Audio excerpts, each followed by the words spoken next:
welcome. My name is Doris, and we're building Functor, which is a minimal key store rollup for account abstraction. So this is an infrastructure that Vitalik proposed, I think, like a year ago, and it's kind of like an L2, but not really, because it's like a more key-value pair where you only store the authentication information of smart accounts. So again, as I mentioned here, it's designed to securely and efficiently manage user keys, and it's used across all L2s. The whole point of Vitalik's vision was like, hey, let's have a universal authentication methodology for smart accounts. So again, the core functionality of this is to key storage, so to securely store users' keys, to do key updates, and to do cross L2 compatibility. So again, what are the needs of this kind of key store solution? Oh, by the way, you still need to give me this? The microphone? No. No, you gave it to the other guy. This is.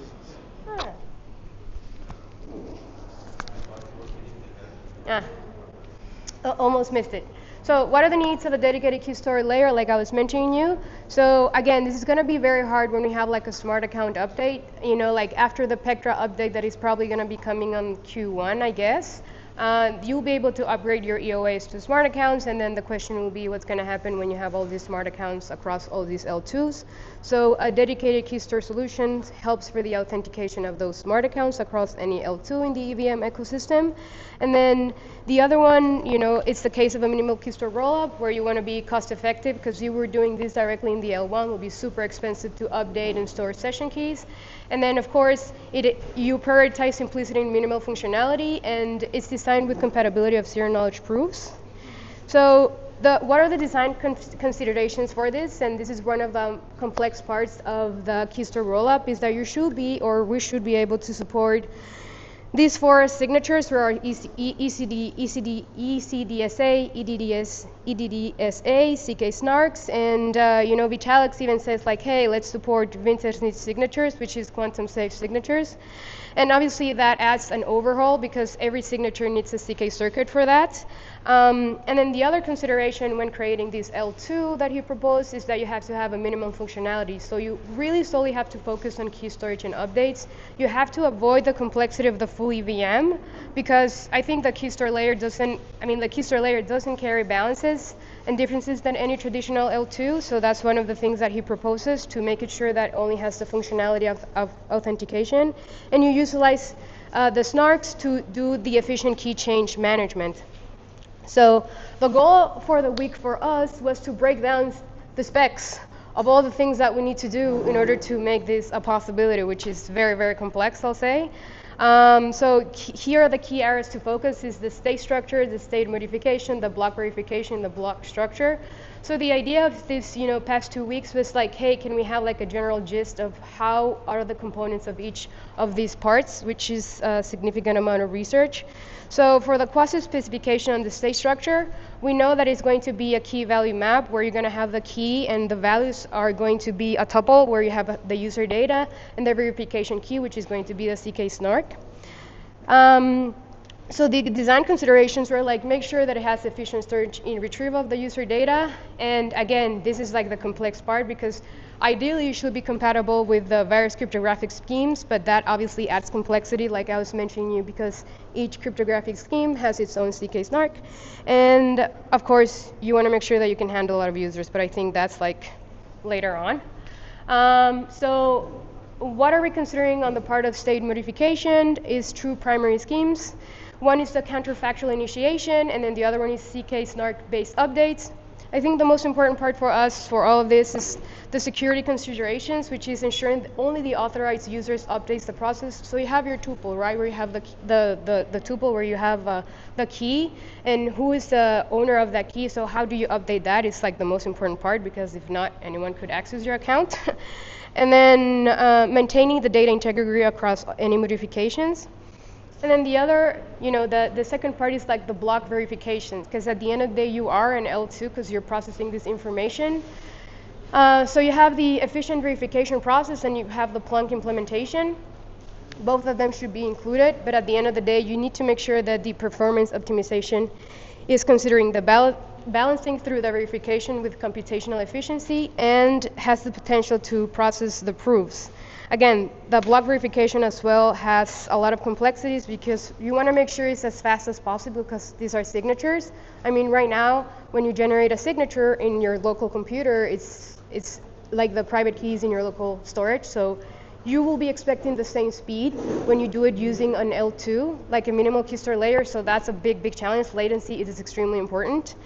And then the other one, which is, this is like the block structure, like what are the key components, right? Like the pre-state root, the post-state root, the state change proof, and then the transaction details, right? So at the end of the day, what we care are the design goals is to maximize the information density while, while minimizing the block size and ensure that all the necessary data of the verification is included.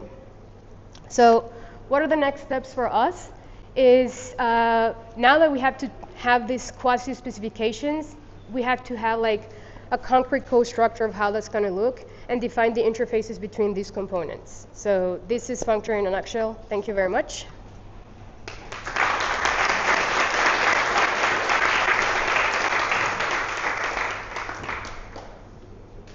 My brain is fried from all these weeks. I'm just going to say it here. But no, happy to answer any questions you guys have. Yes? So what exactly would people be doing on this L2? It's just the key value storage? There's no EVE? So now let's say now smart accounts give you the ability to create an account using Passkey, Google Auth. So now you generated your smart account. You'll have that authentication, in the L2. You'll be able to rotate that, right? If you have the specific proof. So, I don't want to use this passkey because I lost access to it. Ideally, this will be, you add like all your authentication methodologies before losing them, because if you lose them, obviously you won't be able to change stuff. But let's say that you have the possibility of rotating your authentication methodologies. Right now, you cannot rotate your private keys. Just that, and make sure that you don't lose it ever. That's one of the things. Another thing, because this is a general purpose infra, so we were asking ourselves, like, what else can you do? I think one of the coolest parts that we like is session key handling, and that's where like our focus is on. So instead of like using private keys to sign transactions, can we generate session keys to connect to dApps, right? So when you have session keys, you are now encapsulating a lot of the things that the wallet can do. So let's say that you are in a fishy site. If you have a good session key that is telling you like, oh, I don't want you to interact with XYZ contracts, don't do it. It doesn't matter if you're a scam or not, you won't be able to sign your transaction, right? And you're not delegating your keys to anyone. But the question is where that session key is going to be stored in this key store layer. If you want to use AI agents and you want the agents to do stuff with you on chain, you are not going to be delegating your key to the agent. You're regenerating a session key, and then those session keys can do whatever you want. So that's one of like the cool things. I think one of the coolest ones that we were looking into it is that you can do like new lending primitives, I think, because because you have now cross-chain compatibility, and these session keys lives in all the L2s. You don't need to move the funds from chain A to chain B, because now you have like a contract that is saying, in case of a liquidity event, you can access this, right? It's like you have funds in Bank A and Bank B, and then you ask the loan in Bank B, but Bank B has a permission to move money from Bank A if necessary, and you can do that with a session key because it lives in both chains. But yeah, I don't know. These are different stuff that you could do, I guess.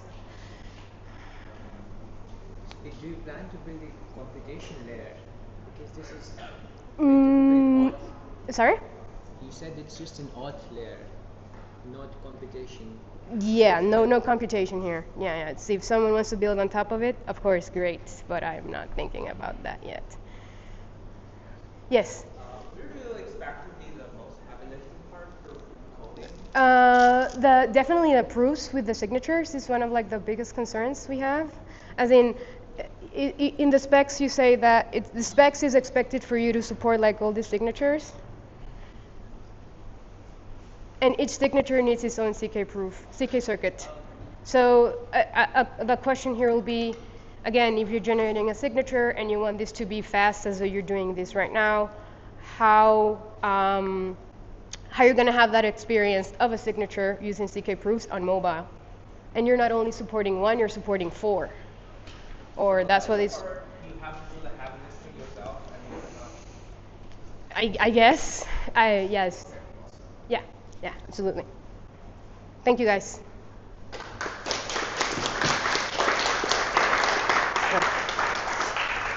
Should I take it out?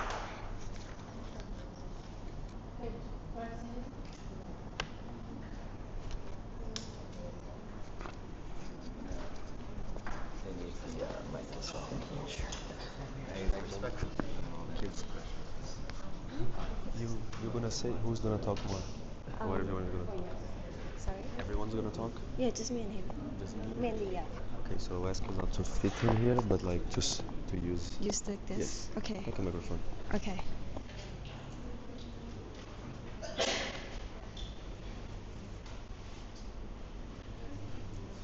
Go. So, hi everyone. Nice meeting you here. This is Ploy, Chris, Box, and we have our friends in Bangkok, which is Shai and Gong as well. So, what we're doing is called Privacy Visa to help you secure your credit card CVC.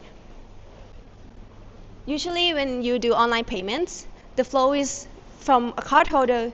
You submit payment or request from the merchants, and the merchant will need to submit to payment gateways, and that's through the bank, and then the bank send back the confirmation, and that a lot of flows might not secure your credit card number and CVC, and that happens as well. As you can see, like there's a lot of fraud or leakage that could happen. For example, British Airlines has lost or fined over 20 million pounds for data breach, and for regulations wise and legal wise and reputation wise, that's a lot of cost for corporates. Also, Meta also has exposed 500 million people in information as well. So these cases makes sense why it is important to protect our data. So how does we work? So instead of sending CVCs to the shop, instead we use CK to hide the CVC, but instead just prove that we have it, instead of just sending it directly to the shop or the third party. If you could see here, so with our new flow, users will create order at the shop will create this transaction ID and amount. Then the user will request the noise to the bank directly. The bank generates noise and then send it back to users. Then the users can generate proof and then send the proof and public input to the bank to verify. And then the bank could then approve or decline. So here's more of the in-depth look of how we actually use zero knowledge. Firstly, the bank will send the card number to the users for users to set up the account. So we have two sides of the things. The first one is a setup, and the second part is the verification. So for setup is when the users get their card from the bank. First, the bank will send the card number to the users. Users will then hash the card number and then take that one, that is a PI1, and then take the PI1 plus salt and hash them again, and then take that PI2 plus the CVV that users generated, then hash it into a PI3. Then users can send PI2 and PI3 to the bank. So PI2 is just for reference for future use case, but for PI3 is the card number plus salt plus CVV hash for the bank. Therefore, the bank would not know the salt and the CVV of the users. And then when users have the card and bank have the card plus salt plus CVV being hashed, then when users want to request the payment at the shop will then first send the transaction number and amount to the bank. The bank then can send back the noise to the users, and with users have card number, have salt and CVV, he or she then can create the PIA, I'll call that. And for the bank part, since bank know PI3 from the setup part, which is the same information of PIA, then bank could then add it with the transaction and noise then hash them again. Then on user side, also receiving the transaction TX and nonce, then users can also create the PIB. Then she will send it to the bank. Then the bank will check if this is the same amount or not.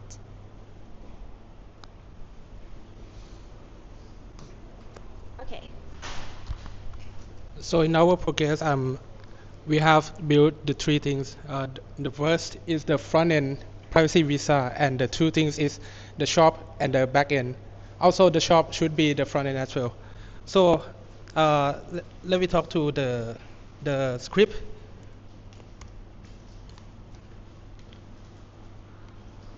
Okay, I write the script to the setup the trust and create the proof and verify in this script. So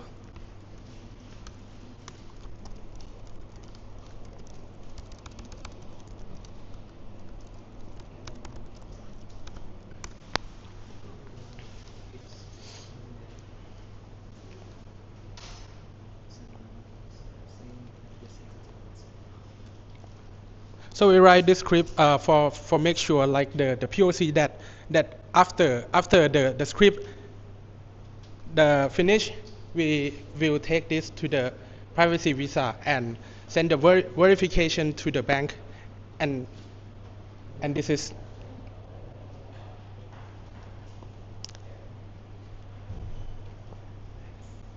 that's correct for the verify the proof. Thank you.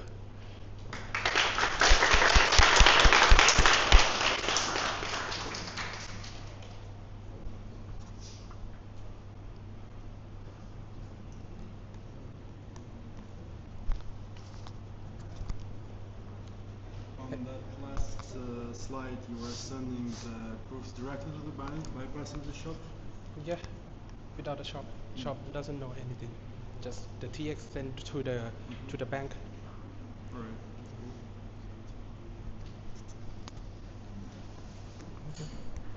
Thank you. Thank you.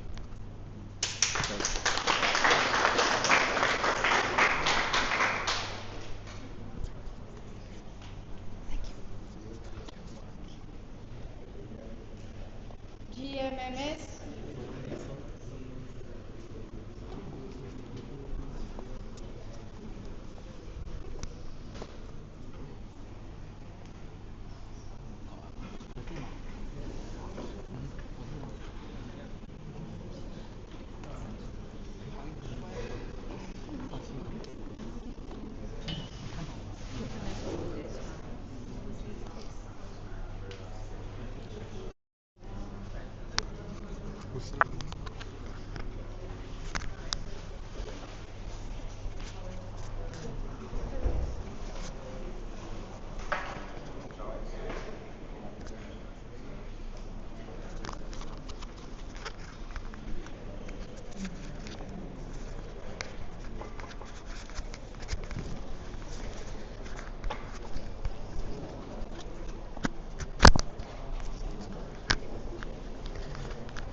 Is this okay?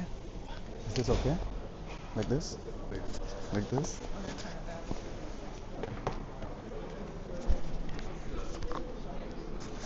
Right, here you go. Okay. We can hold it in hand because we... Okay. Yeah, better. Okay. Hello. Hey everyone. So my name is Arpit, and I'm working with Manuel and Tanmay together on this project called OpenRSP. So this OpenRSP is basis on a traditional RSP. Traditional RSP is basically remote SIM provisioning, a protocol which is being used and have been in production since 2016 to get your SIM or eSIM profile downloaded and activated and installed in your mobile device. So yeah. So it's a really big protocol. There are 5 different entities in that protocol that gets interaction and you get your SIM card.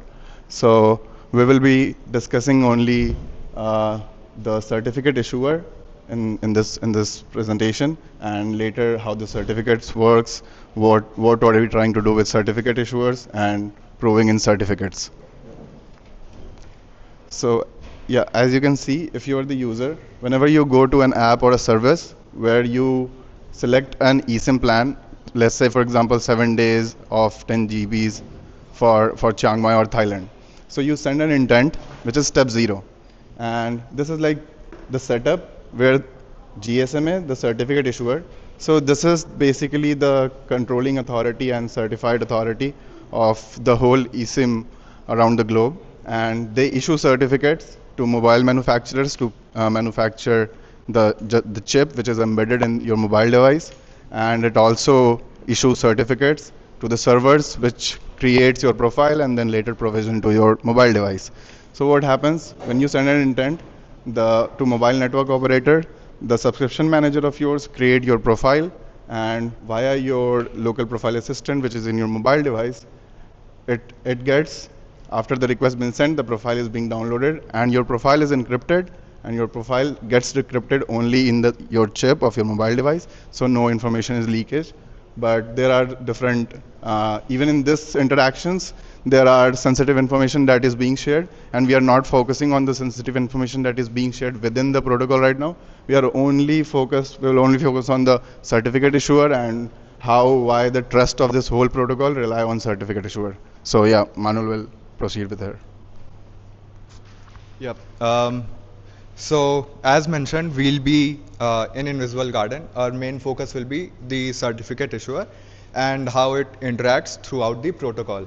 RSP, we've discussed it. Then this CI uses the X509 certificates throughout the interaction, meaning that all the entities that take part in the RSP, be it the MNOs, the EUM, the mobile device EUICC, or even the GSMA CI, all of them depend on this X509 certificate.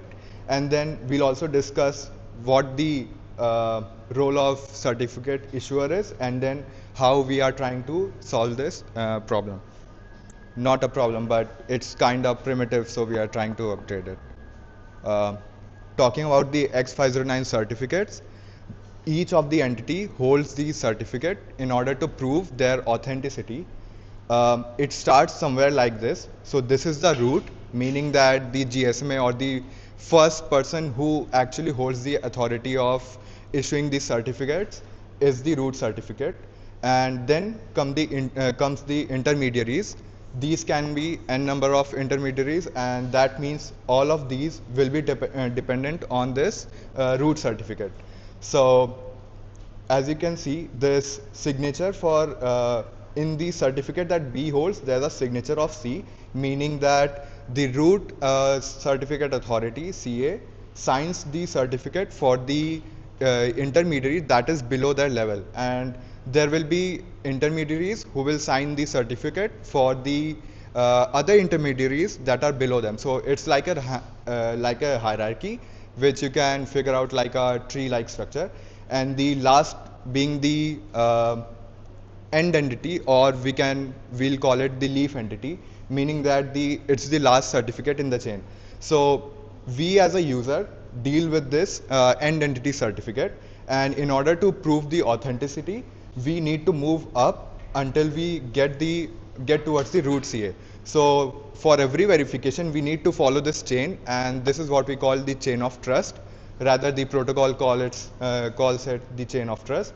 And consider a scenario where the GSMA, not the scenario, but the GSMA can actually go ahead and revoke the certificate at any time without any notice. So let's say it revokes any of the certificates in the intermediate, but this the end entity certificate won't be able to know it. It only holds its own certificate. So there are particularly two checks that need to happen. First, this certificate is valid, and then the issuer of this certificate needs to be valid. That being said, when we traverse up through this tree, at some point of time we'll come to know that one of this was revoked, and then at that point of time we'll know that whole of this chain was invalid, which is kind of tedious and then I'd say primitive. Now, how does the chain of trust and the X509 looks in the RSP protocol? This CI is the certificate issuer. It's the main entity, and as you can see, all the arrows going away from it, meaning that it's the central authority that controls this certificate. In case it gets compromised, all of this chain of trust breaks. It provides certificate to the EUM, which are the chip manufacturers. The SMDP Plus and the SMDS are the servers which our mobile device interact to, all of them holding certificates, and similarly EUICC and LPA are part of our mobile. Rather, EUICC is the chip, and it also holds this certificate. And within these certificates, they are always sharing interaction. So even if it's the LPA, it is sharing the certificate of the EUICC chip as well as the EUM, the manufacturer of that chip. So all of this happens throughout the protocol, and a lot of sensitive data is being shared in this certificate. One of them being the EID. EID, if you must have installed your eSIM in your device, you must have entered a long integer, big integer, directly, which is called the EID, and that's the most sensitive data here. Our approach, actually we had two approaches, one being designing the certificate and the protocol all from scratch, but then that would come somewhere around later. But our first approach would be to keep the X509 certificate and rather decreasing the trust that we have on the CI, meaning that we still believe that the GSMA CI issues this X509, but we are going to prove it that the certificate that they generated, the certificate that the intermediaries hold and we the end entities hold, are all valid. Minimize trust, as I said, I'll talk in the next slide, and then we are going to use ZKP. So we will, rather than sharing all of these certificates throughout the interaction, we'll be generating proof, and then this proof will be sent to the verifier. This is our structure. What we've done here is, as you could see earlier, there were intermediaries. We've brought all of them down to the leaf entity, meaning that now there's one-to-one interaction with all of them, and that allows us to get this knowledge of the revocation earlier than we got before. So EUM has a prover, EUICC has a prover, and both the servers have a prover. All of these, since they already hold the 509 certificate, they're gonna generate a proof, and this proof will be sent to the verifier. Now, how are we going to remove the trust? We won't be able to remove it entirely with this approach, but then what we are doing is shifting the power from the GSMA to the verifier itself, which will be an on-chain smart contract, meaning that now GSMA needs to trust the verifier. We will know that the verifier is rather trustless and won't be harmed by any of these entities because it's on-chain and anyone can go and check its data. So that's how this protocol is gonna look like. We have created this idea, and our next week we'll most probably be looking into how to write these 509 certificates as a proof and compile it into our circuits, and then maybe work on the verifiers and proofs. So that's what we'll be up to in next few weeks.